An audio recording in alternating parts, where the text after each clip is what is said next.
Innovative financial instruments. In this topic, we will be discussing about the various latest type of financial instruments that are available in our market. നമ്മുടെ മാർക്കറ്റിൽ financial മാർക്കറ്റിൽ available ആയിട്ടുള്ള വളരെ innovative ആയിട്ടുള്ള ചില financial ഇൻസ്ട്രുമെൻസിനെ കുറിച്ചാണ് നമ്മൾ ഈ ഒരു ടോപ്പിക്കിൽ ഡിസ്കസ് ചെയ്യാൻ പോകുന്നത്. നമ്മൾ ഡിസ്കസ് ചെയ്യാൻ പോകുന്ന financial instruments green bonds, blue bonds, masala bonds, sovereign gold bond scheme, hedge funds and weather derivatives. ഇത്രയും ടൈപ്പ് ഓഫ് ഫിനാൻഷ്യൽ ഇൻസ്ട്രുമെൻറ്റ്സ് ആണ് നമ്മൾ ഈ ഒരു ടോപ്പിക്കിൽ കവർ ചെയ്യാൻ പോകുന്നത്. അതിൽ ആദ്യം വരുന്നതാണ് ഗ്രീൻ ബോണ്ട്സ്. അപ്പോൾ പേരിൽ നിന്ന് തന്നെ നമുക്കറിയാം, it is something related to എൻവയോൺമെൻറ്റുമായി റിലേറ്റ് ചെയ്തിട്ടുള്ള എന്തോ ഒരു കാര്യമാണ് ഈ ഒരു ബോണ്ടിൽ നമ്മൾ ഡിസ്കസ് ചെയ്യാൻ പോകുന്നത്. So green bonds, they are a type of bond or a type of fixed income instrument. ബോണ്ടാണ് അല്ലേ? അപ്പോൾ ഫിക്സഡ് ഇൻകം ഇൻസ്ട്രുമെൻ്റ് ആണ്. That is specially earmarked to raise money for climate and environmental projects which are also termed as green projects. അപ്പോൾ green projects അല്ലെങ്കിൽ environment friendly ആയിട്ടുള്ള projects അല്ലെങ്കിൽ environment പ്രൊട്ടക്ഷന് വേണ്ടിയിട്ടുള്ള projects അങ്ങനെയുള്ള പ്രോജക്ട്സിന് ഫണ്ട് റേസ് ചെയ്യാൻ വേണ്ടിയിട്ട് issue ചെയ്യുന്ന ഫിനാൻഷ്യൽ ഇൻസ്ട്രുമെൻസിനെയാണ് നമ്മൾ ഗ്രീൻ ബോണ്ട്സ് എന്ന് പറയുന്നത്. അപ്പോൾ ബോണ്ട് ആയതുകൊണ്ടാണ് അതൊരു ഫിക്സഡ് ഇൻകം സർട്ടിഫിക്കറ്റ് ആയിട്ട് മാറിയത്, അല്ലെങ്കിൽ ഒരു ഫിക്സഡ് ഇൻകം ഇൻസ്ട്രുമെൻ്റ് ആയി മാറിയത്. അപ്പോൾ അങ്ങനെയുള്ള ബോണ്ടുകൾ ഇഷ്യൂ ചെയ്യുന്നത് എന്തിനു വേണ്ടിയിട്ടാണ്?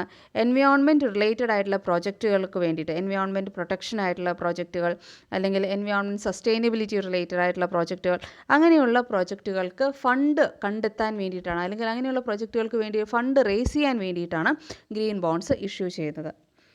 First ever green bond was issued by multilateral institutions, European Investment Bank and World Bank in the year 2007. 2007 ഈ രണ്ട് സ്ഥാപനങ്ങൾ കൂടെ ചേർന്നിട്ടാണ് ഈ ഒരു ബോണ്ട് ആദ്യമായിട്ട് ഇഷ്യൂ ചെയ്തത്. രണ്ട് സ്ഥാപനങ്ങൾ എന്ന് പറയുന്നത് ഒന്ന് യൂറോപ്യൻ ഇൻവെസ്റ്റ്മെൻറ്റ് ബാങ്കും പിന്നൊന്ന് വേൾഡ് ബാങ്കും. ഈ രണ്ട് ബാങ്ക് കൂടെ ഒരുമിച്ച് ചേർന്നിട്ടാണ് ഈ 2007 ഗ്രീൻ ബോണ്ട് ആദ്യമായിട്ട് ഇഷ്യൂ ചെയ്തത്. Green bonds are also referred to as climate bonds. Green ബോണ്ട്സിൻ്റെ വേറെ പേരാണ് ക്ലൈമറ്റ് ബോണ്ട്സ്.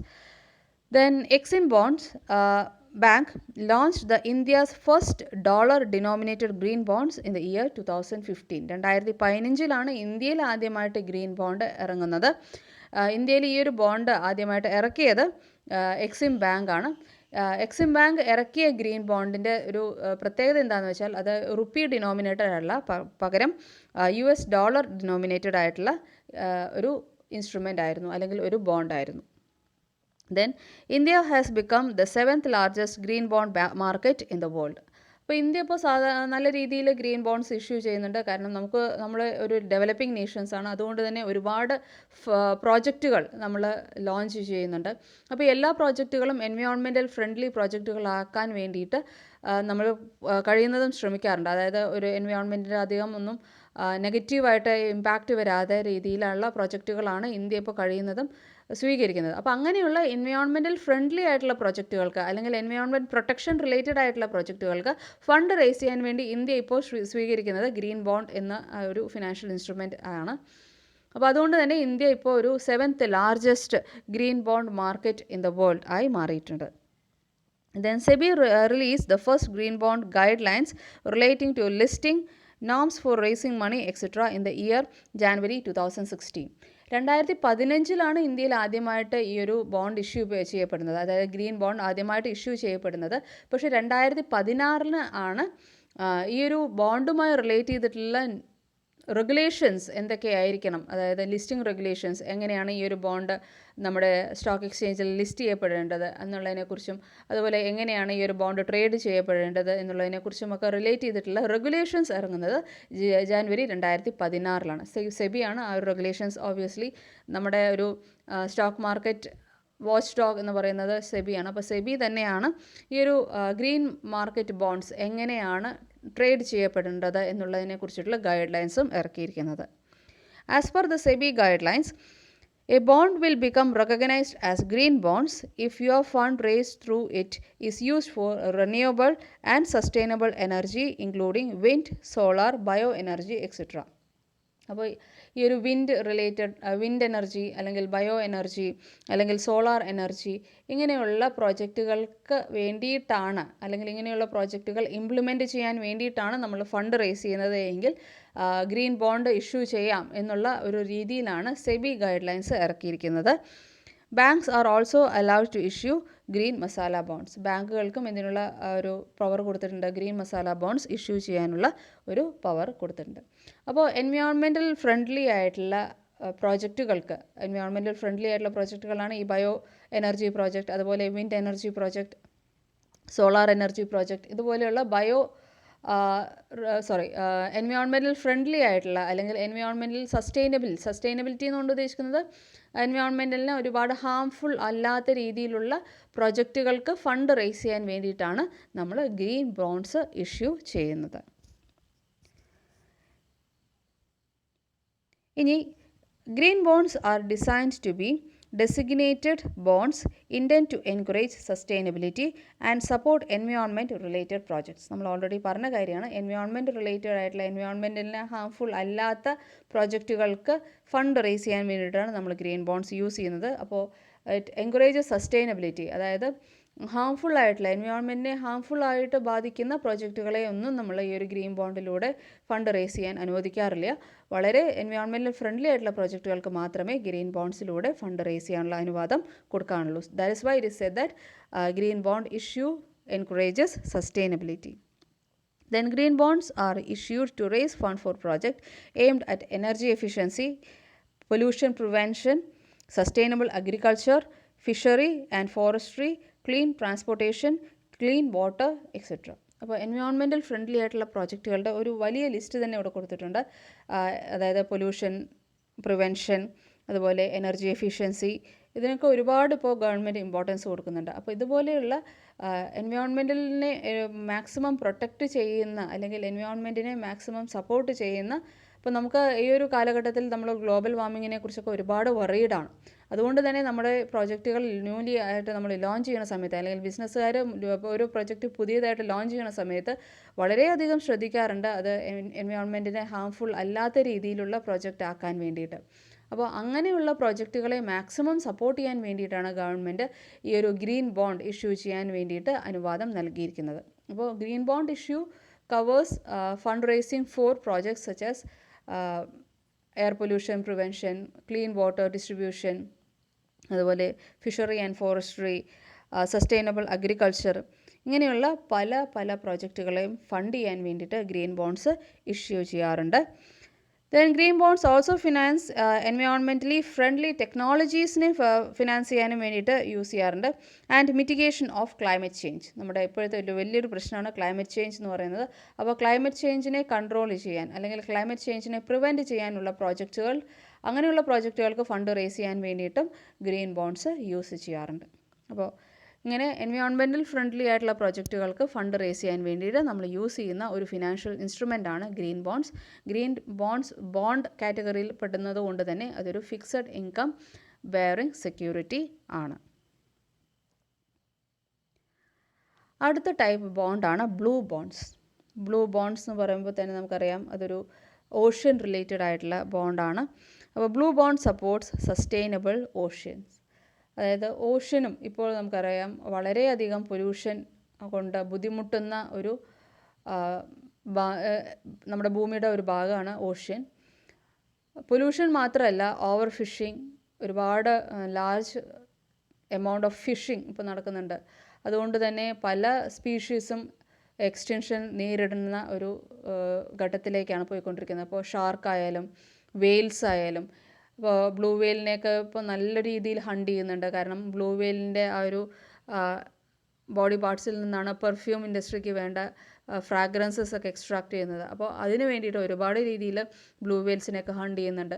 അപ്പോൾ അങ്ങനെ വെയിൽസ് ആയാലും ഷാർക്കുകളായാലും മറ്റു പല ഓഷ്യൻ ക്രീച്ചേഴ്സ് ആയാലും ഇതിനെയെല്ലാം ഒരുപാട് രീതിയിൽ ഹണ്ട് ചെയ്യുന്നുണ്ട്. ഇപ്പോൾ നമ്മൾ പണ്ടൊക്കെ ആണെങ്കിൽ ചെറിയ ചെറിയ വള്ളങ്ങളായിരുന്നു, എന്നാൽ ഇന്ന് മെക്കനൈസ്ഡ് ബോട്ട്സ് ആണ്. ഈ മെക്കനൈസ്ഡ് ബോട്ട്സ് ഉൾക്കടലിൽ പോയി അവിടെ സ്റ്റേ ബാക്ക് ചെയ്യണം. മാസങ്ങളോളം അവരവിടെ തങ്ങിയിട്ടാണ് എന്ത് ചെയ്യുന്നത്, ഈ ഫിഷിംഗ് നടത്തുന്നത്. അതുകൊണ്ട് തന്നെ ടണ്ണ് കണക്കിന് ഫിഷസ് ആണ് യാതൊരുവിധ റെസ്ട്രിക്ഷൻസും ഇല്ലാതെ നമ്മൾ ഫിഷ് ചെയ്തുകൊണ്ടിരിക്കുന്നത്. അപ്പോൾ അത്രയും എക്സ്പ്ലോയിറ്റേഷൻ നടന്നുകൊണ്ടിരിക്കുന്ന ഒരു മേഖലയാണ് ഓഷ്യൻ എന്ന് പറയുന്നത്.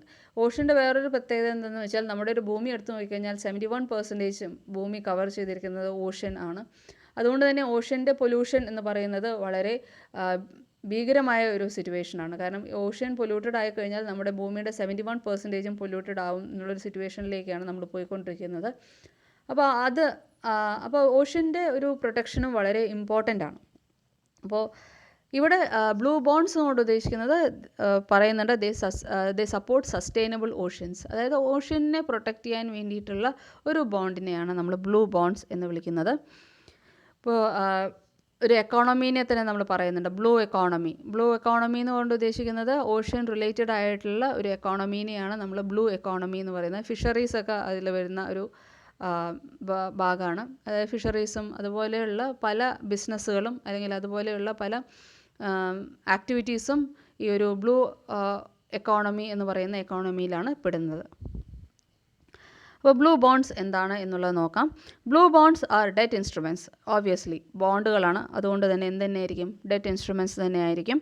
Issued by governments, development banks or others to raise capital from investors to finance marine and ocean-based projects that have positive environmental, economic and climatic benefits. അപ്പോൾ ഓഷ്യൻ റിലേറ്റഡ് പ്രോജക്ട്സിനെ ഫണ്ട് ചെയ്യാൻ വേണ്ടിയിട്ട് തന്നെയാണ് blue ബോണ്ട്സിലൂടെ fund raise ചെയ്യുന്നത്. പക്ഷേ ഇവിടെ ഒരു പ്രത്യേകത എന്താണെന്ന് വെച്ചാൽ ഓഷ്യൻ റിലേറ്റഡ് പ്രോജക്ട്സ് ആയാൽ കൂടെയും ഓഷ്യനെ പ്രൊട്ടക്റ്റ് ചെയ്യുന്ന രീതിയിലുള്ള പ്രോജക്റ്റുകൾക്ക് വേണ്ടിയിട്ടുള്ള ഫണ്ടിങ് ആണ് ബ്ലൂ ബോണ്ടിലൂടെ റേസ് ചെയ്യപ്പെടുന്നത്. So the project should have a positive environmental, economic and climatic benefit. ഒരു പോസിറ്റീവായിട്ടുള്ള ഒരു എക്കണോമിക് ബെനിഫിറ്റും പോസിറ്റീവായിട്ടുള്ള ഒരു എൻവയോൺമെൻറ്റൽ ബെനിഫിറ്റും, അതായത് കടലിനെയൊന്നും അധികം ബാധിക്കാതെ അല്ലെങ്കിൽ നമ്മുടെ സമുദ്രങ്ങളെയൊന്നും അധികം നെഗറ്റീവായിട്ട് ബാധിക്കാത്ത പ്രോജക്റ്റുകൾക്കുള്ള ഫണ്ട് റേസിംഗ് ആയിട്ടാണ് നമ്മൾ എന്ത് യൂസ് ചെയ്യുന്നത്, ബ്ലൂ ബോണ്ടുകളെ യൂസ് ചെയ്യുന്നത്. Blue bonds are innovative financial instruments used to raise finance from capital market investors for projects that support sustainable use of ocean resources. Ocean resources use ചെയ്യുന്നത് കൊണ്ട് തെറ്റില്ല, പക്ഷേ ocean റിസോഴ്സസിന് എന്തിനുള്ള സൗകര്യം കൂടെ ചെയ്തു കൊടുക്കണം, അതിന് റീപ്ലെനിഷ് ചെയ്യാനുള്ള ഒരു സൗകര്യവും കൂടെ ചെയ്തു കൊടുക്കണം. അതായത് ഇപ്പോൾ നമ്മൾ കണ്ടിന്യൂസ് ആയിട്ട് ഈ ഓഷ്യൻ റിസോഴ്സസ് എക്സ്പ്ലോയിറ്റ് ചെയ്തുകൊണ്ടിരിക്കുകയാണെങ്കിൽ അതിന് തിരിച്ച് വരാനുള്ള ഒരു സമയം ഉണ്ടാവില്ല. എന്നാൽ നേരെ മറിച്ച് നമ്മൾ ആ ബ്രീഡിംഗ് പീരീഡൊക്കെ ആവശ്യത്തിന് ട്രോളിംഗ് പറയുന്ന സംവിധാനങ്ങളൊക്കെ ഏർപ്പെടുത്തി ബ്രീഡിംഗ് പീരീഡ് എല്ലാം കഴിഞ്ഞതിന് ശേഷം റിസോഴ്സസ് എല്ലാം റെപ്ലെനിഷ് ആയതിനു ശേഷം വീണ്ടും ഫിഷിങ്ങിനൊക്കെ പോവുകയാണ് എങ്കിൽ ഓഷ്യനെ അത് അത്രയും നെഗറ്റീവായിട്ട് ബാധിക്കില്ല. അപ്പോൾ ഇവിടെ പറയുന്നത് എന്താണെന്ന് വെച്ചാൽ ബ്ലൂ ബോണ്ട് എന്ന് പറയുന്ന ആ ഒരു ഫിനാൻഷ്യൽ ഇൻസ്ട്രുമെൻറ്റിലൂടെ റേസ് ചെയ്യുന്ന ഫണ്ട് എന്തിനു വേണ്ടിയിട്ടേ യൂസ് ചെയ്യാൻ പാടുള്ളൂ, sustainable use of projects which support sustainable use of ocean resources. Ocean resources വളരെ റെസ്പോൺസിബിൾ ആയിട്ട് യൂസ് ചെയ്യുന്ന പ്രോജക്റ്റുകൾക്ക് ഫണ്ട് റേസ് ചെയ്യാൻ വേണ്ടിയിട്ടായിരിക്കണം ബ്ലൂ ബോണ്ടിലൂടെ ഫണ്ട് റേസ് ചെയ്യുന്നത്. Then Republic of Seychelles is the first country to launch the blue bonds. അതൊരു island നേഷനാണ്. Island nation ആയതുകൊണ്ട് തന്നെ ഈ പറയുന്ന ഓഷ്യൻ റിസോഴ്സസിൽ ഭയങ്കരമായിട്ട് ഡിപ്പെൻഡ് ചെയ്യുന്ന ഒരു എക്കോണമിയാണ് ഈ റിപ്പബ്ലിക് ഓഫ് സെയ്ഷെൽസിൻ്റെ. അപ്പോൾ റിപ്പബ്ലിക് ഓഫ് സെയ്ഷെൽസ് ആണ് ആദ്യമായിട്ട് ഈ ഒരു ബ്ലൂ ബോണ്ട് ഇഷ്യൂ ചെയ്യുകയും അതിലൂടെ ഫണ്ട് റേസ് ചെയ്യുകയും ചെയ്തിട്ടുള്ളത്. Blue bond supports marine ecosystem. Marine എക്കോസിസ്റ്റത്തിനെ സപ്പോർട്ട് ചെയ്യുന്ന ഒരു ബോണ്ടാണ്. And support the economic growth by way of improved livelihood and jobs. അപ്പോൾ മറൈൻ എക്കോസിസ്റ്റത്തിനെ ഡിപ്പെൻഡ് ചെയ്ത് ജീവിക്കുന്ന ഒരുപാട് വ്യക്തികളുണ്ട്. അപ്പോൾ നമുക്ക് തന്നെ അറിയാം കേരളത്തിൻ്റെ വളരെ അധികം ഏരിയ എന്ന് പറയുന്നത് കടൽ തീരമാണ്. അപ്പോൾ കടൽ തീരത്തിലാണെങ്കിൽ ഇഷ്ടംപോലെ ആൾക്കാർ ഈ പറയണ കടലിൽ നിന്നും കിട്ടുന്ന വരുമാനത്തിൽ നിന്നും, അപ്പോൾ മീനായാലും അതുപോലെ വേറെയുള്ള പല ബിസിനസ് ആയാലും അതുമായി റിലേറ്റ് ചെയ്തിട്ടില്ല, കടലിൽ നിന്നും കിട്ടുന്ന ഒരു വരുമാനത്തിൽ ഡിപ്പെൻഡ് ചെയ്ത് ജീവിക്കുന്ന ആൾക്കാർ ഇഷ്ടം പോലെയുണ്ട്. അപ്പം അവരെ പ്രൊട്ടക്റ്റ് ചെയ്യാനും അവരുടെ ആ ഒരു ജോബിനെ പ്രൊട്ടക്റ്റ് ചെയ്യാൻ അല്ലെങ്കിൽ അവരുടെ ഒരു ലൈവ്ലിഹുഡിനെ പ്രൊട്ടക്റ്റ് ചെയ്യാൻ അതുവഴി അവർക്ക് ഒരു എക്കണോമിക് ഗ്രോത്ത് നേടിക്കൊടുക്കാൻ നമ്മുടെ മറൈൻ എക്കോസിസ്റ്റത്തിനെയൊക്കെ പ്രൊട്ടക്റ്റ് ചെയ്യാനൊക്കെ വേണ്ടിയിട്ടുള്ള ഒരു ബോണ്ടാണ് ബ്ലൂ ബോണ്ട്. ഇനി അടുത്ത ടൈപ്പ് ഓഫ് ബോണ്ടാണ് masala bonds. Masala bonds are issued outside India but denominated in Indian rupees. Indian rupee ബോണ്ടാണ് ഈ മസാല ബോണ്ട്. ഓബിയസ്ലി എഗെയിൻ ബോണ്ടാണ്, അതുകൊണ്ട് തന്നെ ഒരു ഡെറ്റ് ഇൻസ്ട്രുമെൻ്റ് ആണ്. അപ്പോൾ ഈ ഡെറ്റ് ഇൻസ്ട്രുമെൻറ്റിൻ്റെ പ്രത്യേകത എന്താണെന്ന് വെച്ചാൽ ഇതൊരു റുപ്പി ഡിനോമിനേറ്റഡ് ആയിട്ടുള്ള ഡെറ്റ് ഇൻസ്ട്രുമെൻ്റ് ആണ്. Indian corporates usually issue masala bonds to raise funds from foreign investors. Foreign ഇൻവെസ്റ്റേഴ്സിൻ്റെ കയ്യിൽ നിന്നും ഫണ്ട് റേസ് ചെയ്യാൻ വേണ്ടിയിട്ടാണ് നമ്മൾ മസാല ബോണ്ട്സ് ഇഷ്യൂ ചെയ്യുന്നത്. Indian corporates masala bonds issue ചെയ്യുന്നത്. The first masala bond was issued in the year 2014 by International Finance Corporation for infrastructure projects in India. ഇന്ത്യയിൽ infrastructure പ്രോജക്ട്സിന് വേണ്ടിയിട്ട് ഫണ്ട് റേസ് ചെയ്യാൻ വേണ്ടിയിട്ടാണ് ആദ്യമായിട്ട് 2014 ഇൻ്റർനാഷണൽ ഫിനാൻസ് കോർപ്പറേഷൻ ഇന്ത്യയിൽ എന്ത് ചെയ്തിട്ടുള്ളത്, മസാല ബോണ്ട്സ് ഇഷ്യൂ ചെയ്തിട്ടുള്ളത്. Then investors from outside India who would like to invest in Indian assets, Indian അസറ്റ്സിൽ, ഇന്ത്യയിലത്തെ ഇൻഫ്രാസ്ട്രക്ചറിൽ അല്ലെങ്കിൽ ഇന്ത്യയിലത്തെ കമ്പനികളിൽ അതിലെല്ലാം ഇൻവെസ്റ്റ് ചെയ്യാൻ താല്പര്യമുള്ള ഫോറിൻ ഇൻവെസ്റ്റേഴ്സിൽ നിന്നും ഫണ്ട് റേസ് ചെയ്യാൻ വേണ്ടിയിട്ടാണ് നമ്മൾ എന്ത് ചെയ്യുന്നത്, മസാല ബോണ്ട്സ് ഇഷ്യൂ ചെയ്യുന്നത്. As of now it is only traded in London stock exchange. London stock എക്സ്ചേഞ്ചിലാണ് ഇപ്പോൾ ഈ പറയുന്ന മസാല ബോണ്ട്സ് ട്രേഡ് ചെയ്യപ്പെടുന്നത്. അതൊരു ഇന്ത്യൻ ബോണ്ടാണ് എന്ന് മനസ്സിലാക്കാൻ വേണ്ടിയിട്ടാണ് ആ ബോണ്ടിന് ആ ഒരു മസാല ബോണ്ട് എന്നുള്ള പേര് കൊടുത്തിരിക്കുന്നത്. അപ്പോൾ ആ പേര് കേട്ടാൽ തന്നെ എല്ലാവർക്കും ഫോറിൻ രാജ്യങ്ങളിലുള്ള ആൾക്കാർക്ക് അല്ലെങ്കിൽ ഫോറിൻ രാജ്യങ്ങളിലുള്ള ഇൻവെസ്റ്റേഴ്സിന് മനസ്സിലാക്കാൻ സാധിക്കും ഈ മസാല ബോണ്ട് എന്ന് പറയുന്നത് ഇഷ്യൂ ചെയ്യപ്പെടുന്നത് ഇന്ത്യയിലത്തെ കോർപ്പറേറ്റ്സ് ആണ് ഇഷ്യൂ ചെയ്യുന്നത് എന്ന് മനസ്സിലാക്കാൻ സാധിക്കും. Then the issuance of rupee denominated bonds transfer the risk associated with the currency fluctuation to the investors and not the issuers. അപ്പോൾ ഈ ബോണ്ട് ഇഷ്യൂ ചെയ്യുന്ന കോർപ്പറേറ്റ്സിന് റിസ്ക് വളരെയധികം കുറവാണ്. കാരണം ഈ പറയുന്ന ബോണ്ട് ഇഷ്യൂ ചെയ്യപ്പെടുന്നത് ഇന്ത്യൻ റുപ്പിയിലാണ്. അപ്പോൾ ഇന്ത്യൻ റുപ്പിയിലായതുകൊണ്ട് തന്നെ കറൻസി ഫ്ലക്ച്വേഷനൊന്നും കോർപ്പറേറ്റ്സിനെ അധികം ബാധിക്കില്ല, അതായത് ബോണ്ട് ഇഷ്യൂവേഴ്സിനെ അധികം ബാധിക്കില്ല. പക്ഷേ ഈ ബോണ്ട് വാങ്ങിക്കുന്ന ഇൻവെസ്റ്റേഴ്സിന് ചിലപ്പോൾ അത് നെഗറ്റീവായിട്ട് ബാധിച്ചേക്കാം. കാരണം ഇന്ത്യൻ റുപ്പിയുടെ വാല്യൂ കുറഞ്ഞു കഴിഞ്ഞാൽ ഈ ബോണ്ടിൽ നിന്നും കിട്ടുന്ന റിട്ടേൺസിൻ്റെ വാല്യൂവും കുറയും. അപ്പോൾ the issue related with the currency fluctuation, ഈ ഒരു ബോണ്ടുമായി റിലേറ്റ് ചെയ്തിട്ടുള്ള കറൻസി ഫ്ലക്ച്വേഷൻ്റെ ആ ഒരു റിസ്ക് എന്ന് പറയുന്നത് ആര് ബെയർ ചെയ്തോളണം, ഇൻവെസ്റ്റേഴ്സ് ബെയർ ചെയ്തോളണം. കാരണം കോർപ്പറേറ്റ്സിന് പ്രശ്നം വരില്ല. കോർപ്പറേറ്റ്സ് ഇന്ത്യൻ കമ്പനീസാണ്. ഇന്ത്യൻ കമ്പനീസ് ആയതുകൊണ്ട് തന്നെ ഈ പറയണം റുപ്പിയുടെ ഡീവാലുവേഷൻ നടന്നാൽ കൂടെയും കോർപ്പറേറ്റ്സിന്, അതായത് ഇഷ്യൂവർക്ക്, ബോണ്ട് ഇഷ്യൂ ചെയ്യുന്ന വ്യക്തികൾക്ക് അധികം നഷ്ടം സംഭവിക്കില്ല. അപ്പോൾ മസാല ബോണ്ട്സ് കൊണ്ട് ഉദ്ദേശിക്കുന്നത് they are debt instruments which are denominated in Indian rupee. Debt instruments ആണ്. സാധാരണഗതിയിൽ നമ്മൾ ഫിക്സഡ് ഇൻകം ആയിട്ടുള്ള ഇൻസ്ട്രുമെൻറ്റ്സ് ആണ്. ഫോറിൻ ഇൻവെസ്റ്റേഴ്സിൽ നിന്നും ഫണ്ട് റേസ് ചെയ്യാൻ വേണ്ടി യൂസ് ചെയ്യുന്ന ഒരു ഫിനാൻഷ്യൽ ഇൻസ്ട്രുമെൻ്റ് ആണ്. ഈ ഒരു ബോണ്ട് കറൻ്റ്ലി ട്രേഡ് ചെയ്യപ്പെടുന്നത് ലണ്ടൻ സ്റ്റോക്ക് എക്സ്ചേഞ്ചിൽ മാത്രമാണ്. 2014 ഇന്ത്യയിൽ ആദ്യമായിട്ട് ഒരു മസാല ബോണ്ട് ഇഷ്യൂ ചെയ്യപ്പെടുന്നത്. അത് ഇഷ്യൂ ചെയ്തിട്ടുള്ളത് ഇൻ്റർനാഷണൽ ഫിനാൻസ് കോർപ്പറേഷനാണ്. ഇൻ്റർനാഷണൽ ഫിനാൻസ് കോർപ്പറേഷൻ ഈ ഒരു മസാല ബോണ്ട് ഇഷ്യൂ ചെയ്തിട്ടുള്ളത് ഇൻഫ്രാസ്ട്രക്ചർ റിലേറ്റഡ് പ്രോജക്ട്സിന് വേണ്ടി ഫണ്ട് റേസ് ചെയ്യാൻ വേണ്ടിയിട്ടാണ്. അടുത്ത വരുന്നതാണ് sovereign gold bonds. Sovereign gold bond സ്കീമിൻ്റെ ഒരു പ്രത്യേകത എന്താണെന്ന് വെച്ചാൽ ഇന്ത്യക്കാർക്ക് ഇൻവെസ്റ്റ് ചെയ്യാൻ വളരെയധികം താല്പര്യമുള്ള ഒരു അസറ്റാണ് ഗോൾഡ്. അപ്പോൾ ഗോൾഡിൻ്റെ ഒരു ഫിസിക്കൽ ഫോമിലാണ് സാധാരണഗതിയിൽ ഇന്ത്യൻ ഇൻവെസ്റ്റേഴ്സ് ഒരു അസറ്റ് മാനേജ്മെൻറ്റ് നടത്തുന്നത്. അതായത് ഒരുപാട് ഫിസിക്കലായിട്ടുള്ള ഗോൾഡ് വാങ്ങിച്ചിട്ട് അതിനെ ഒരു ഇൻവെസ്റ്റ്മെൻറ്റായി കണക്കാക്കുന്ന രീതിയാണ് സാധാരണഗതിയിൽ ഇന്ത്യയിലുള്ള ഇൻവെസ്റ്റേഴ്സ് സ്വീകരിക്കാറുള്ളത്. എന്നാൽ ഇതിനൊരു ആൾട്ടർനേറ്റീവ് സൊല്യൂഷനായിട്ടാണ് ഈ പറയുന്ന സോവറിൻ ഗോൾഡ് ബോണ്ട് സ്കീം എന്ന് പറയുന്ന സ്കീം ഇഷ്യൂ ചെയ്യപ്പെട്ടിട്ടുള്ളത്. ഈ ഒരു സ്കീമിൻ്റെ പ്രത്യേകത എന്താണെന്ന് വെച്ചാൽ നമുക്ക് ആ ഗോൾഡിൻ്റെ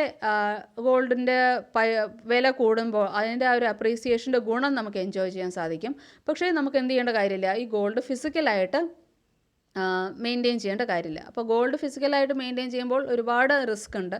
അത് വീട്ടിൽ വെക്കുകയാണെങ്കിൽ കള്ളന്മാരുടെ ഒരു പ്രശ്നം വരും. ഇനി അതെല്ലാം ലോക്കറിൽ കൊണ്ട് വെക്കുകയാണെങ്കിൽ നമുക്ക് ലോക്കറിൻ്റെ റെൻറ്റ് പേ ചെയ്യേണ്ടി വരും. അപ്പോൾ ഗോൾഡ് എന്ന് പറയുന്ന ആ ഒരു ഫിസിക്കൽ അസറ്റിനെ ആ ഒരു രൂപത്തിൽ തന്നെ നമ്മൾ മെയിൻറ്റെയിൻ ചെയ്യുമ്പോൾ ഒരുപാട് റിസ്ക്കും അതുപോലെ ഒരുപാട് അതിന് എക്സ്പെൻസസും നമ്മൾ കൊടുക്കേണ്ടതായിട്ട് വരും. നേരെ മറിച്ച് ഇത് നമ്മളൊരു പേപ്പർ ഫോർമാറ്റിലാണ് നമ്മൾ ഇൻവെസ്റ്റ്മെൻറ്റ് നടത്തുന്നത് എങ്കിൽ നമുക്ക് അധികം തന്നെ റിസ്ക്കും വരുന്നില്ല, ഒരുപാട് മാനേജ്മെൻറ്റ് കോസ്റ്റും നമുക്ക് വരുന്നില്ല. അപ്പോൾ ആ ഒരു അഡ്വാൻറ്റേജിന് വേണ്ടിയിട്ടാണ്. എന്നാൽ ആ ഒരു ഗോൾഡിൻ്റെ പ്രൈസ് കൂടുന്നതനുസരിച്ച് ഈ ഒരു ബോണ്ടിൻ്റെ വാല്യൂവും കൂടിക്കൊണ്ടിരിക്കും. അപ്പോൾ ആ ഒരു അഡ്വാൻറ്റേജ് നമുക്ക് കിട്ടുകയും ചെയ്യും. എന്നാൽ ഫിസിക്കൽ ഗോൾഡിൻ്റെ യാതൊരുവിധ റിസ്ക്കും നമുക്ക് എടുക്കേണ്ട കാര്യമില്ല. അപ്പോൾ അങ്ങനെയുള്ള ഒരു ഫിനാൻഷ്യൽ ഇൻസ്ട്രുമെൻറ്റിനെയാണ് നമ്മൾ സോവറിൻ ഗോൾഡ് ബോണ്ട് സ്കീം എന്ന് വിളിക്കുന്നത്. അപ്പോൾ sovereign gold bond schemes are government securities denominated in grams of gold. അപ്പോൾ അതിൽ സാധാരണഗതിയിൽ നമ്മൾ പറയാറുണ്ട് bond are denominated in rupees, അല്ലെങ്കിൽ bonds are denominated in US dollars എന്നൊക്കെയാണ് നമ്മൾ സാധാരണ പറയാറ്. എന്നാൽ ഈ ഒരു പെർട്ടിക്കുലർ ബോണ്ടിൻ്റെ പ്രത്യേകത എന്താണെന്ന് വെച്ചാൽ ഈ ബോണ്ടിൻ്റെ ഡിനോമിനേഷൻ എന്ന് പറയുന്നത് ഗ്രാംസ് ഓഫ് ഗോൾഡ് ആണ്. അതായത് 10 ഗ്രാമിൻ്റെ സോവറിൻ ബോണ്ട്, അല്ലെങ്കിൽ 24 ഗ്രാമിൻ്റെ സോവറിൻ ഗോൾഡ് ബോണ്ട്. അപ്പോൾ അങ്ങനെ നമ്മൾ ആ ഗോൾഡ് ബോണ്ടിനെ ഡിനോമിനേറ്റ് ചെയ്തിട്ടുള്ളത് സ്വർണത്തിൻ്റെ ഗ്രാമിൻ്റെ ബേസിസിലാണ്. They are substitute for holding physical gold. അപ്പോൾ ഗോൾഡിൽ ഇൻവെസ്റ്റ് ചെയ്യണം, പക്ഷേ നമുക്ക് എന്ത് ചെയ്യേണ്ട കാര്യമില്ല, അത് ഫിസിക്കലായിട്ട് നമ്മുടെ കൈവശം വെക്കേണ്ട കാര്യമില്ല. We can enjoy the benefits of the appreciation of prices of gold. ഗോൾഡിൻ്റെ പ്രൈസ് അപ്രീസിയേറ്റ് ചെയ്യുമ്പോൾ അതിൻ്റെ ഒരു ബെനിഫിറ്റ് നമുക്ക് എൻജോയ് ചെയ്യാൻ പറ്റും, ഇൻവെസ്റ്റേഴ്സ് എന്നുള്ള രീതിയിൽ നമുക്ക് എൻജോയ് ചെയ്യാൻ പറ്റും. പക്ഷേ ഫിസിക്കൽ ഗോൾഡ് കൈവശം വെക്കുന്നതിൻ്റെ യാതൊരു റിസ്ക്കും നമുക്ക് ഫേസ് ചെയ്യേണ്ടി വരുന്നില്ല. The bond is issued by RBI on behalf of Government of India. Government of ഇന്ത്യക്ക് വേണ്ടി RBI ആണ് എന്ത് ചെയ്യുന്നത്, ഈ സോവറിൻ ഗോൾഡ് ബോണ്ട് ഇഷ്യൂ ചെയ്യുന്നത്. Then the risk and cost of storage of physical gold are eliminated. നമുക്ക് physical gold കൈവശം വയ്ക്കുമ്പോഴുള്ള ആ റിസ്ക്കും, കള്ളന്മാരെയുള്ള പേടിയോ അല്ലെങ്കിൽ ആ ഒരു സ്റ്റോറേജ്, കോസ്റ്റ് ഓഫ് സ്റ്റോറേജ്, ലോക്കറിൻ്റെ ചാർജസോ ഒന്നും നമ്മൾ ബെയർ ചെയ്യേണ്ട കാര്യം വരുന്നില്ല. The main risk of capital loss if the market price of the main risk is that of capital loss if the market price of gold declines. ഇത് ഒരേ ഒരു പ്രശ്നം വരുന്നത് ഗോൾഡിൻ്റെ പ്രൈസ് കുറയുകയാണെങ്കിൽ ഈ ഒരു ബോണ്ടിൻ്റെ പ്രൈസും കുറയും. അപ്പോൾ ആ ഒരു സമയത്ത് ഒരു നഷ്ടം വരും എന്നുള്ളൊരു പ്രശ്നം അല്ലാണ്ട് വേറെ ഒരു പ്രശ്നവും ഈ ഒരു ബോണ്ടിലില്ല. പക്ഷേ സാധാരണഗതിയിൽ ഗോൾഡിൻ്റെ പ്രൈസ് അങ്ങനെ കുറയാറില്ല, ഗോൾഡിൻ്റെ പ്രൈസ് കൂടാറ് മാത്രമേ ഉള്ളൂ. അപ്പോൾ ആ ഒരു ക്യാപിറ്റൽ ലോസ് അധികം ഒന്നും ഇൻവെസ്റ്റേഴ്സിന് ഫേസ് ചെയ്യേണ്ടി വരാറില്ല. ഇനി ഇതിൻ്റെ ഒരു minimum and maximum subscription limit വെച്ചിട്ടുണ്ട്. അത് എത്രയാണെന്നുള്ളത് നോക്കാം. മിനിമം സബ്സ്ക്രിപ്ഷൻ എന്ന് പറയുന്നത് 1 ഗ്രാമാണ്. അപ്പോൾ സാധാരണക്കാർക്ക് വരെ എന്തിൽ ഇൻവെസ്റ്റ് ചെയ്യാം, ഈ പറയുന്ന സോവറിൻ ഗോൾഡ് ബോണ്ടിൽ ഇൻവെസ്റ്റ് ചെയ്യാൻ സാധിക്കും. കാരണം 1 ഗ്രാമാണ് മിനിമം സബ്സ്ക്രിപ്ഷൻ. മാക്സിമം സബ്സ്ക്രിപ്ഷൻ എന്ന് പറയുന്നത് 4 കിലോസ് ആണ്, 4 കിലോസ് ഓഫ് ഗോൾഡ്. അപ്പോൾ അത്രയും രൂപ വരെ നമുക്ക് എന്ത് ചെയ്യാൻ സാധിക്കും, 4 കിലോ ഗോൾഡിൻ്റെ ഇക്വലൻ്റ് ആയിട്ടുള്ള റുപ്പി വാല്യൂ നമുക്ക് എന്തിൽ ഇൻവെസ്റ്റ് ചെയ്യാൻ സാധിക്കും, സോവറിൻ ഗോൾഡ് ബോണ്ടിൽ നമുക്ക് ഇൻവെസ്റ്റ് ചെയ്യാൻ സാധിക്കും. The bonds will be tradable in exchanges if held in demat form. ഈ ഒരു ബോണ്ട് നമ്മൾ ഡിമാറ്റ് ഫോമിലാണ് അല്ലെങ്കിൽ ഡിമെറ്റീരിയലൈസ്ഡ് ഫോമിലാണ് അല്ലെങ്കിൽ ഓൺലൈൻ ഫോർമാറ്റിലാണ് നമ്മൾ മെയിൻറ്റെയിൻ ചെയ്യുന്നത് എങ്കിൽ നമുക്ക് സുഖമായി ട്രേഡ് ചെയ്ത് അതിൻ്റെ ആ ഒരു ലിക്വിഡിറ്റിയും കൂടെ എൻജോയ് ചെയ്യാൻ സാധിക്കും. അപ്പോൾ ഇത്രയുമാണ് ഗോൾഡ് ബോണ്ടിൽ വരുന്നത്. Next is weather derivatives. Weather derivatives എന്നുകൊണ്ട് ഉദ്ദേശിക്കുന്നത് these are financial products that derive their value from weather related variables such as temperature, rainfall, snowfall etcetera. അപ്പോൾ ഇവിടെ ഡെറിവേറ്റീവ്സ് എന്ന് പറയുമ്പോൾ നമുക്കറിയാം ഡെറിവേറ്റീവ്സിന് എന്തുണ്ടാവും, ഒരു അണ്ടർലൈങ് അസെറ്റ് ഉണ്ടാവും. അപ്പോൾ ഇവിടെ അണ്ടർലൈങ് ഫീച്ചർ എന്ന് പറയുന്നത് it can be temperature fluctuation or rainfall fluctuation or snow fall fluctuation. അതായത് വെതർ റിലേറ്റഡ് ആയിട്ടുള്ള ഡിനോമിനേഷൻസ് ആണ് ഈ പറയുന്ന വെതർ ഡെറിവേറ്റീവ്സിൻ്റെ അണ്ടർലൈങ് വാല്യൂ എന്ന് പറയുന്നത്.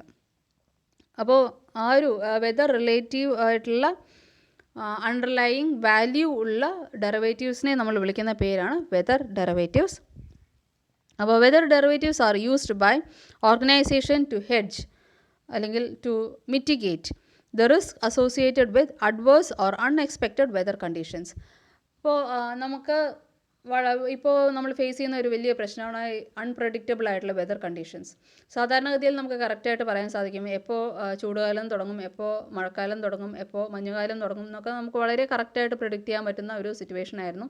എന്നാൽ ഇപ്പോൾ അത് മാറിക്കൊണ്ടിരിക്കുകയാണ്. അതുകൊണ്ട് തന്നെ കർഷകർക്കായാലും അതുപോലെ വെതർ ഡിപ്പെൻഡൻ്റ് ആയിട്ടുള്ള ബിസിനസ് നടത്തുന്നവർക്കായാലും ഒരുപാട് സെറ്റ് ബാക്ക് ഈ ഒരു കാലഘട്ടത്തിൽ വരുന്നുണ്ട്. അപ്പോൾ അങ്ങനെ വെതർ റിലേറ്റഡ് ആയിട്ടുള്ള സെറ്റ് ബാക്കുകൾ ബിസിനസ്സിന് വരാൻ സാധ്യതയുള്ളവർക്ക് ആ ഒരു റിസ്ക് അവോയ്ഡ് ചെയ്യാൻ വേണ്ടിയിട്ട് അല്ലെങ്കിൽ ആ ഒരു റിസ്ക് മിറ്റിഗേറ്റ് ചെയ്യാൻ വേണ്ടിയിട്ട് യൂസ് ചെയ്യാവുന്ന ഒരു ഡെറിവേറ്റീവാണ് weather derivatives. So these can be used by organisations that get affected by weather related variations. കാലാവസ്ഥയിൽ വരുന്ന മാറ്റങ്ങൾ ഏതൊക്കെ ഓർഗനൈസേഷൻസിനെ ബാധിക്കുമോ ആ എല്ലാ ഓർഗനൈസേഷൻസിനും യൂസ് ചെയ്യാൻ പറ്റുന്ന ഒരു ഡെറിവേറ്റീവാണ് വെതർ ഡെറിവേറ്റീവ്. ആ വെതർ ഡെറിവേറ്റീവ് യൂസ് ചെയ്തിട്ട് ഈ ഒരു ഓർഗനൈസേഷൻ എന്ത് ചെയ്യാൻ സാധിക്കും? വെതറിൽ വരുന്ന ഫ്ലക്ച്വേഷൻ കാരണം അവരുടെ ബിസിനസ്സിന് എന്തെങ്കിലും ഒരു നെഗറ്റീവ് ഇംപ്ലിക്കേഷൻ വരികയാണ് എങ്കിൽ ആ നെഗറ്റീവ് ഇംപ്ലിക്കേഷനെ അവോയ്ഡ് ചെയ്യാനോ അല്ലെങ്കിൽ റെഡ്യൂസ് ചെയ്യാനോ മിറ്റിഗേറ്റ് ചെയ്യാനോ ഹെഡ്ജ് ചെയ്യാനോ ഒക്കെ സാധിക്കും. Typical use of weather derivatives include farmers to hedge against poor harvest caused by low rainfall. Low rainfall മാത്രമല്ല അപ്പോൾ ഫാമേഴ്സിനെ ബാധിക്കുന്ന ഒരു കാര്യം, ഹൈ റെയിൻഫോളും അതായത് കൊയ്യാറായ പാടത്തിൽ ഹെവി റെയിൻഫോൾ വരുമ്പോൾ ആ സമയത്തും അവർക്കത് നെഗറ്റീവായിട്ടുള്ള ഇമ്പാക്റ്റ് ക്രിയേറ്റ് ചെയ്യാറുണ്ട്. അപ്പോൾ അങ്ങനെ ഫാമേഴ്സിനൊക്കെ എന്ത് ചെയ്യാൻ സാധിക്കും? ഈ ഒരു റെയിൻഫോളിൽ വരുന്ന ഫ്ലക്ച്വേഷൻ കാരണം അവരുടെ ഒരു ഫാമിന് അല്ലെങ്കിൽ അവരുടെ ആ ഒരു കൊയ്ത്തിന് എന്തെങ്കിലും ഒരു നെഗറ്റീവായിട്ടുള്ള ഇഫക്റ്റ് വരികയാണ് എങ്കിൽ അതിനെയെല്ലാം റെഡ്യൂസ് ചെയ്യാൻ വേണ്ടിയിട്ട് വെതർ ഡെറിവേറ്റീവ്സ് യൂസ് ചെയ്യാവുന്നതാണ്. Weather derivatives are financial instruments used by companies or individuals to hedge against the risk of weather related losses. Weather related ലോസസിനെ മിറ്റിഗേറ്റ് ചെയ്യാൻ അല്ലെങ്കിൽ വെതർ റിലേറ്റഡ് ലോസസിനെ ഹെഡ്ജ് ചെയ്യാൻ, അതായത് റെഡ്യൂസ് ചെയ്യാൻ വേണ്ടിയിട്ട് ഈ ഒരു വെതർ എഫക്റ്റ് ചെയ്യുന്ന കമ്പനികൾ അല്ലെങ്കിൽ വെതർ എഫക്റ്റ് ചെയ്യുന്ന ട്രേഡേഴ്സ് യൂസ് ചെയ്യുന്ന അല്ലെങ്കിൽ ഇൻഡിവിജ്വൽസ്, ഫാമേഴ്സിൻ്റെ കേസിൽ ദേ ആർ ഇൻഡിവിജ്വൽസ് യൂസ് ചെയ്യുന്ന ഒരു ഫിനാൻഷ്യൽ ഇൻസ്ട്രുമെൻസിനെയാണ് നമ്മൾ വെതർ ഡെറിവേറ്റീവ് എന്ന് വിളിക്കുന്നത്. The seller of weather derivatives agree to bear the risk of disasters in return for a premium. നമ്മൾ ഒരു എമൗണ്ട് കൊടുക്കുന്നു, ആ എമൗണ്ട് കൊടുക്കുമ്പോൾ അവർ ഈ ഒരു സെല്ലർ ഓഫ് ദ ഡെറിവേറ്റീവ്, ആ ഡെറിവേറ്റീവ് ആരാണോ വിൽക്കുന്നത് അല്ലെങ്കിൽ ആ ഡെറിവേറ്റീവ് ആരാണോ ഇഷ്യൂ ചെയ്യുന്നത്, അവർ എന്തിനു വേണ്ടി സമ്മതിക്കും? എന്തെങ്കിലും നെഗറ്റീവായിട്ട് വെതറിൽ എന്തെങ്കിലും നെഗറ്റീവായിട്ട് ഒരു കാര്യം സംഭവിക്കുകയും ആ വെതറിൻ്റെ ചേഞ്ചസ് കാരണം അല്ലെങ്കിൽ ആ വെതറിൻ്റെ അൺപ്രഡിക്റ്റബിലിറ്റി കാരണം, കാലാവസ്ഥയിൽ വരുന്ന മാറ്റം കാരണം അല്ലെങ്കിൽ കാലാവസ്ഥയിൽ വരുന്ന ആ ഒരു അൺപ്രഡിക്റ്റബിലിറ്റി കാരണം നമ്മുടെ ബിസിനസ്സിന് എന്തെങ്കിലും ഒരു തിരിച്ചടി സംഭവിക്കുകയാണെങ്കിൽ അതിൻ്റെ റിസ്ക് ഏറ്റെടുത്തോളാം എന്നുള്ളതാണ് ആര് പറയുന്നത്? Issuers of the weather derivative. Weather derivative ആരാണോ വിൽക്കുന്നത് ആ വ്യക്തികൾ അല്ലെങ്കിൽ ആ ഓർഗനൈസേഷൻസ് പറയുന്നത്. അപ്പോൾ അതിന് നമ്മളൊരു എമൗണ്ട് അവർക്ക് പേ ചെയ്യേണ്ടി വരും. അപ്പോൾ കാലാവസ്ഥയിൽ എന്തെങ്കിലും മാറ്റം വന്നും ആ മാറ്റം കൊണ്ട് നമ്മുടെ ബിസിനസ്സിന് എന്തെങ്കിലും ഒരു നെഗറ്റീവ് ഇമ്പാക്റ്റ് സംഭവിക്കുകയാണെങ്കിൽ അതിൻ്റെ റിസ്ക് അവർ ബെയർ ചെയ്തോളും. ആ എമൗണ്ട് അവർ നമുക്ക് റീഫണ്ട് ചെയ്തോളും. അതായത് ആ ഒരു നഷ്ടം, നമുക്ക് എത്രത്തോളം രൂപയാണോ നഷ്ടം വന്നത് ആ നഷ്ടം അവർ നമുക്ക് നികത്തി തരും. If no damage is caused, damage ഒന്നും സംഭവിച്ചിട്ടില്ലെങ്കിൽ നമ്മൾ പേ ചെയ്ത പ്രീമിയം എന്ന് പറയുന്നത് സെല്ലറിനെ സംബന്ധിച്ചിടത്തോളം ഒരു പ്രോഫിറ്റ് തന്നെയാണ്. Then in event of an unexpected or adverse weather, the buyer of the derivative claims the agreed amount. നമ്മൾ നേരത്തെ പറഞ്ഞ പോലെ എന്തെങ്കിലും ഒരു വെതറിൻ്റെ ഒരു കാലാവസ്ഥയിൽ വരുന്ന ഒരു വ്യത്യാസം കാരണം അല്ലെങ്കിൽ കാലാവസ്ഥയുടെ ഒരു അൺപ്രഡിക്റ്റബിലിറ്റി കാരണം നമ്മുടെ ബിസിനസ്സിന് എന്തെങ്കിലും ഒരു തിരിച്ചടി സംഭവിക്കുകയാണെങ്കിൽ നമുക്ക് വരുന്ന ലോസ് ആര് ബെയർ ചെയ്തോളും അല്ലെങ്കിൽ ആര് നമുക്ക് റീഇംബേഴ്സ് ചെയ്ത് തരും? ഈ പറയുന്ന sellers or issuers of weather derivatives നമുക്ക് ചെയ്തു തരും. ഇനി ഈ ഒരു വെതർ ഡെറിവേറ്റീവ്സ് യൂസ് ചെയ്യുന്ന മേഖലകളാണ് agriculture, travel and tourism, energy എന്ന് പറയുന്ന ഈ ഒരു മേഖലകളൊക്കെയാണ് മെയിനായിട്ട് ഈ ഒരു വെതർ ഡെറിവേറ്റീവ്സ് യൂസ് ചെയ്യുന്ന sectors.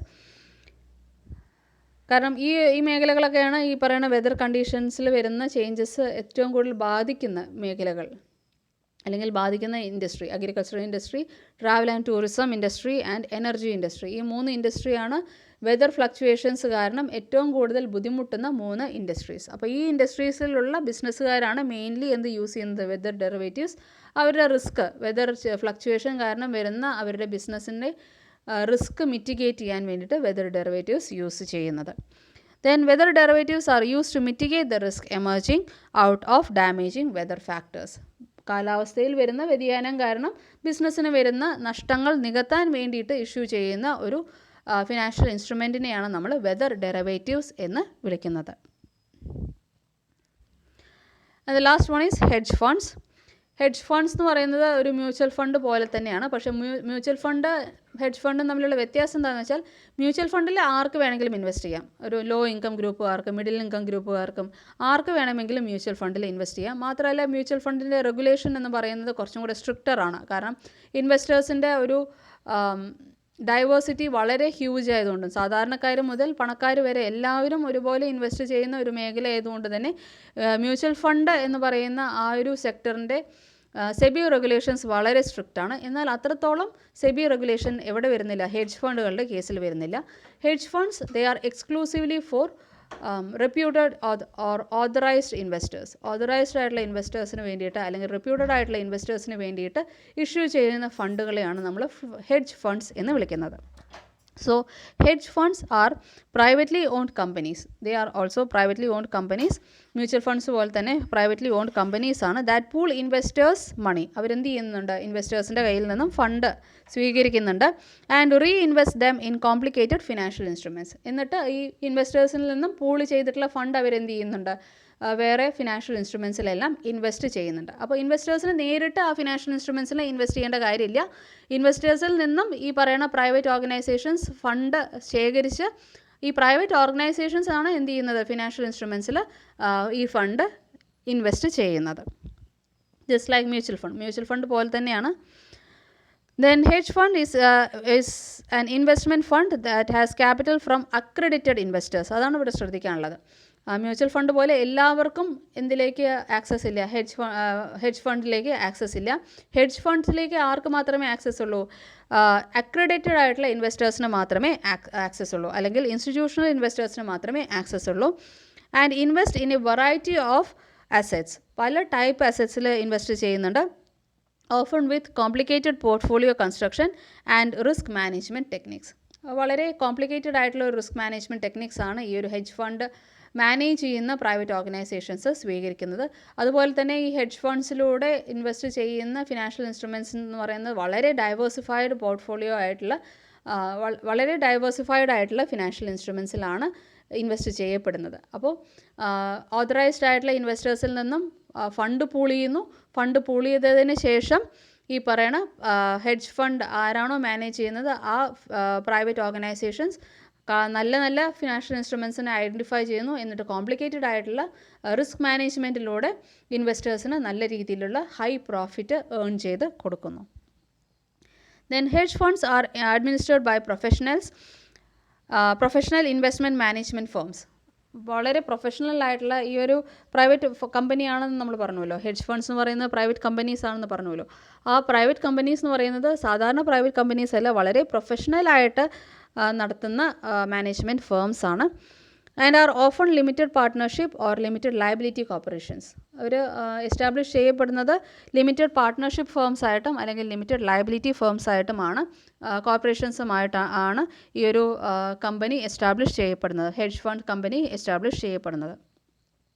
Hedge funds are made available only to certain sophisticated or accredited investors and cannot be offered or sold to general public. നമ്മൾ നേരത്തെ പറഞ്ഞ കാര്യമാണ്.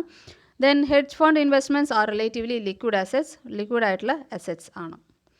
അപ്പോൾ ഈ ഹെഡ്ജ് ഫണ്ടിന് മെയിൻ ആയിട്ടുള്ള കാര്യങ്ങൾ, ഹെഡ്ജ് ഫണ്ട് മാനേജ് ചെയ്യുന്നത് ഒരു പ്രൈവറ്റ് കമ്പനിയാണ്. ഹെഡ്ജ് ഫണ്ട്സ് ആയിട്ട് എസ്റ്റാബ്ലിഷ് ചെയ്യുന്ന ആ പ്രൈവറ്റ് കമ്പനി ഒന്നല്ലെങ്കിൽ ഒരു ലിമിറ്റഡ് ലയബിലിറ്റി കമ്പനി ആയിട്ടായിരിക്കും എസ്റ്റാബ്ലിഷ് ചെയ്യപ്പെടുന്നത്, അല്ലെങ്കിൽ ഒരു ലിമിറ്റഡ് പാർട്ട്ണർഷിപ്പ് ഫേം ആയിട്ടായിരിക്കും എസ്റ്റാബ്ലിഷ് ചെയ്യപ്പെടുന്നത്. അപ്പോൾ ലിമിറ്റഡ് ഫേം ആയതുകൊണ്ട് തന്നെ ലിമിറ്റഡ് ലയബിലിറ്റി ആയതുകൊണ്ട് തന്നെ ഈ പറയുന്ന കമ്പനിക്ക് ഒരുപാട് ബാധ്യത, ലോസ് വരുന്ന സമയത്ത് ഒരുപാട് ബാധ്യതയൊന്നും വരാറില്ല. പിന്നെ മെയിനായിട്ട് പറയുന്ന കാര്യം എന്താണെന്ന് വെച്ചാൽ ഹെഡ്ജ് ഫണ്ട്സ് സാധാരണക്കാർക്ക് ആക്സസബിൾ അല്ല. വളരെ അക്രഡിറ്റഡ് ആയിട്ടുള്ള ഇൻവെസ്റ്റേഴ്സിന് അല്ലെങ്കിൽ ഇൻസ്റ്റിറ്റ്യൂഷണൽ ഇൻവെസ്റ്റേഴ്സിനൊക്കെയാണ് ഹെഡ്ജ് ഫണ്ട്സിലേക്ക് ആക്സസ് ഉള്ളത്. ഹെഡ്ജ് ഫണ്ട്സിൻ്റെ ഒരു ഇൻവെസ്റ്റ്മെൻറ്റ് എന്ന് പറയുന്നത് വളരെ ഡൈവേഴ്സിഫൈഡ് ആയിട്ടുള്ള പോർട്ട്ഫോളിയോ ഇൻവെസ്റ്റ്മെൻ്റ് ആണ്. അതുപോലെ തന്നെ റിസ്ക് മാനേജ്മെൻറ്റ് എന്ന് പറയുന്നത് വളരെ കോംപ്ലിക്കേറ്റഡ് ആയിട്ടുള്ള റിസ്ക് മാനേജ്മെൻ്റ് ആണ്. അപ്പോൾ അതൊക്കെ ചെയ്യാൻ വേണ്ടിയിട്ട് ഉള്ള ഈ ഒരു ഹെഡ്ജ് ഫേം എന്ന് പറയുന്നത് വളരെ പ്രൊഫഷണലി മാനേജ്ഡ് ആയിട്ടുള്ള ഹെഡ്ജ് ഫണ്ട് കമ്പനികൾ ആണ്. പിന്നെ സെബിയുടെ റെഗുലേഷൻസ് അധികമൊന്നും ഹെഡ്ജ് ഫണ്ട്സിനെ ബാധിച്ചിട്ടില്ല. വളരെ റിലേറ്റീവ്ലി ന്യൂ ആയിട്ടുള്ള ഒരു ഇൻസ്ട്രുമെൻ്റ് ആയതുകൊണ്ടും അക്രഡിറ്റഡ് ആയിട്ടുള്ള ഇൻവെസ്റ്റേഴ്സ് ആയതുകൊണ്ടും തന്നെ സെബി മ്യൂച്വൽ ഫണ്ടിന് കൊടുക്കുന്ന അത്രയും തന്നെ റെസ്ട്രിക്ഷൻ എന്തിനും കൊടുക്കുന്നില്ല, അല്ലെങ്കിൽ അത്രയും തന്നെ ഗൈഡ് ലൈൻസ് ഈ പറയുന്ന ഹെഡ്ജ് കൊടുക്കുന്നില്ല. അപ്പോൾ ഇത്രയുമാണ് different types of innovative financial instruments. വളരെ ലേറ്റസ്റ്റ് ആയിട്ടുള്ള ഫിനാൻഷ്യൽ ഇൻസ്ട്രുമെൻറ്റ്സ് ആണ് വെദർ ഡെറിവേറ്റീവ്, ഹെഡ്ജ് ഫണ്ട്സ്.